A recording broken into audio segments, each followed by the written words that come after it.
Hey everybody, it's your boy Snyder1 with Snyder Elite Gaming, bringing you a phase build video.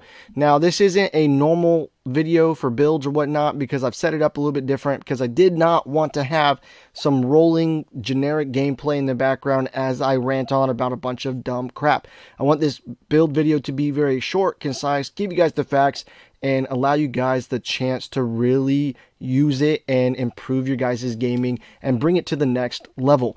Now, I have my deck test over here at 6 games of PvP where I brought this build for phase into matches, and I had some really good success.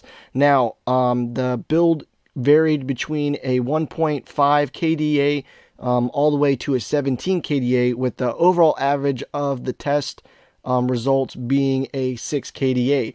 Now, to get off into the build, or at least the information, so you guys can get it into your guys' grasp and really take it into Agora and start fighting with it. Early game cards, it doesn't matter which ones you choose so long as you are focusing vitality. Now, I choose Coin Master because supports have a hard time getting gold as it is, and it really helps you build this deck fast, efficiently, and get you moving into a tyrant position to where you guys can take over the safe lane and really impose your guys' will. Now, if you choose Exoskeleton or, Tower Strider as a fill-in card as you're building into other things, that is up to you. Personally, I use the Tower Strider because it allows you to get to the lane faster, because you're going to have that little bit of turbo on your guys' wheels as you're going through tower sections. But with that being said, the first main card that you guys need to worry about is the Possessed Spriken. Now, it's going to give you 12.4 health regen, which is the most any card can give you in the game. It is freaking fantastic, and you get it for super cheap. It's only 3 vitality. That's 3,000 gold. You're going to get that super fast, and it's going to change the way that your carry is able to play. That is card number 1. Card number 2 is going to be Green Spring. Now, I know what you guys are thinking. You don't get the healing effects unless you're out of combat. That's fine. What you want to do is you want to engage.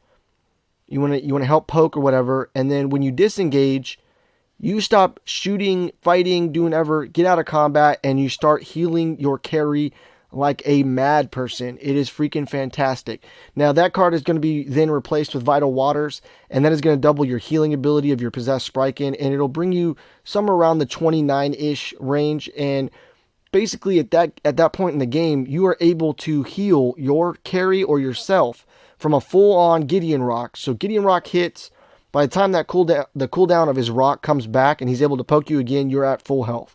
That is what I designed this deck to do, is basically to heal yourself before a caster can poke you again and get you out of the lane. Same thing with it being, whether it be an Aurora or whether it be a Greystone or whatever it is, whatever you're fighting that is in your lane, you don't have to worry about them. They cannot do enough damage to get rid of you. You really need to have 2 or 3 people in order to really stop this build. Now, after you get the Vital Waters, obviously you're going to put the Green Spring back on, and your healing is going to be freaking fantastic, especially when you do this slinky effect in the lane where you engage, disengage, engage, and disengage. You're basically given a second life without having to go all the way back, and it allows your carry to farm properly and to really build some really cool habits of getting a lot of gold, being a menace in the lane, and basically you're going to aggro up to 4 or 5 people to come and try to kill your duo. That's what we want. We want to aggro in order to do stuff for other people in different lanes. Now, as far as the money cards go, typically I start trying to build towards a Numbing Rogue and then a Unspoken Spirit or Unbroken Spirit. I know the cards have been nerfed, but really you're looking for something to give you that little edge in the late game, because you're not doing a lot of damage. You want to build a lot more health than a Green Spring is going to give you. You want to have some substance behind your character, and in order to kind of counter the Possessed Spriken early. So typically it is the Unbroken Spirit is what I'm aiming for, and so I'll build Numbing Rogue and then transfer it out for a Unbroken Spirit.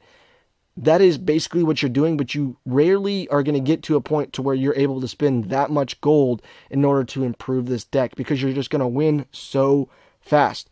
Now, I went like 6-0, 6-1 with this, the whole deck test or whatever, but my KDA was freaking fantastic. I hope you guys take this and you run with it, and you're able to give me comments on your guys' test results for this build. If you like the video, please hit that like and subscribe button. It really means a lot to me.